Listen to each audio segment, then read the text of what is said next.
Hello दोस्तों, मैं विकास अपने YouTube चैनल सीधी बात नो बकवास में आपका स्वागत करता हूं। दोस्तों, ये मेरी पहली वीडियो है और मैंने इस चैनल को रिटेल इन्वेस्टर के लिए बनाया है। एक रिटेल इन्वेस्टर शेयर मार्केट में बड़े जोश के साथ आता है। वह अपना ट्रेडिंग अकाउंट खोलता है और कहीं भी इन्वेस्ट कर देता है। उसे कुछ पता नहीं होता कि स्टॉक करता क्या है, उसका फंडामेंटल्स क्या है और स्टॉक का फ्यूचर क्या है।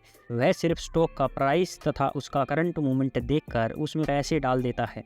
इसके अलावा अगर किसी स्टॉक का प्राइस 2 रुपये, 5 रुपये, 10 रुपये तथा 100 रुपये है तो वह सोचता है कि यह सस्ता स्टॉक है और अच्छा है इन्वेस्ट करने के लिए। वहीं अगर किसी स्टॉक का प्राइस 1000 रुपये से ऊपर है तो वह उसे एक्सपेंसिव लगेगा और रिटेल इन्वेस्टर सोचेगा कि जब यह सस्ता हो जाएगा तो ले लेगा और ऐसे स्टॉक में इन्वेस्ट करने से बचेगा। ये सब करते करते एक रिटेल इन्वेस्टर अपनी मेहनत से कमाए हुए पैसे बेकार स्टॉक में डाल देता है और फिर जब उसे रिटर्न नहीं मिलता, या ये कह सकते हैं कि जितने पैसे उसने लगाए थे वो भी पूरे वापस नहीं मिलते, तो उसे लगता है कि शेयर मार्केट उसके बस की बात नहीं है और वह लॉस खाकर इन्वेस्टिंग छोड़ देता है। तो बस इसी चक्कर से आपको बचाने के लिए मैंने इस चैनल को बनाया है। मैं आपको सिखाऊंगा कि वैल्यू इन्वेस्टिंग क्या होती है और कैसे आप अपने लिए वेल्थ क्रिएट कर सकते हैं। एक कहावत है कि आप लड़ाई में जीतने की उम्मीद तभी तक कर सकते हैं जब तक आप जिंदा रहें। शेयर मार्केट पहले भी यही थी, आज भी यही है और आगे भी यही रहेगी। ये लोग ही हैं जो आते जाते रहते हैं। कुछ कंगाल बन जाते हैं और शेयर मार्केट को जुआ बोलते हैं, कुछ करोड़पति बन जाते हैं। जैसे आपने 20,000, 50,000 या 1 लाख रुपए की नौकरी पाने के लिए 15-16 साल या उससे भी ज़्यादा पढ़ाई की है, वैसे ही समय तो शेयर मार्केट को आपको देना ही होगा। मेरे अनुभव के हिसाब से अगर आप 2-3 साल शेयर मार्केट में जिंदा रह सकें तो यहाँ आपको कामयाब होने से कोई नहीं रोक सकता। मेरा काम है आपको जिंदा रहने में मदद करना। यहाँ जिंदा रहने से मेरा मतलब है कि आप लॉस खाकर इन्वेस्टिंग और शेयर मार्केट छोड़ ना दो। मेरा मानना है कि लोग शेयर मार्केट को एक कॉम्प्लेक्स टॉपिक मानते हैं। बैलेंस शीट देखना, मार्केट कैप, पी तथा कैश फ्लो आदि को समझना इतना मुश्किल भी नहीं है। ये सब मैं आपको आने वाली वीडियोज़ में सरल भाषा में समझाऊंगा। चलो एक एग्जाम्पल से किसी स्टॉक को समझते हैं। मान लेते हैं कि आपका कोई दोस्त है जो 5 साल से कपड़े की दुकान चला रहा है। वह एक दिन में 1000 रुपये बचा लेता है। अब उसे लगता है कि वह एक दुकान और खोल ले तो वह दूसरी दुकान से भी 1000 रुपये कमा लेगा।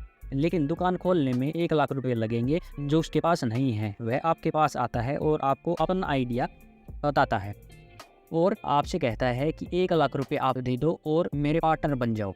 मेहनत, देखभाल सब मेरा, पैसे आपके और प्रॉफिट को 50-50 कर लेंगे। तो आप ये बताओ कि आइडिया पर सुनकर कौन कौन पैसे देगा? मेरे हिसाब से कोई नहीं। अब आप उससे कुछ सवाल करोगे और अगर आप अच्छी तरह संतुष्ट हो जाओगे तो ही उसे पैसे दोगे।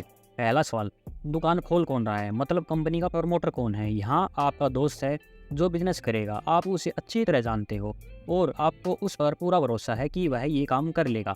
अगर आपको लगेगा कि उसका करैक्टर ठीक नहीं है या वह कैपेबल नहीं है या आपके पैसे डूब सकते हैं तो आप उसे पैसे कभी नहीं दोगे। दूसरा सवाल, अब आप अपने दोस्त को बोलोगे कि जो बिजनेस वह कर रहा है उसकी प्रॉफिट एंड लॉस स्टेटमेंट दिखाए, स्टॉक की भाषा में बैलेंस शीट।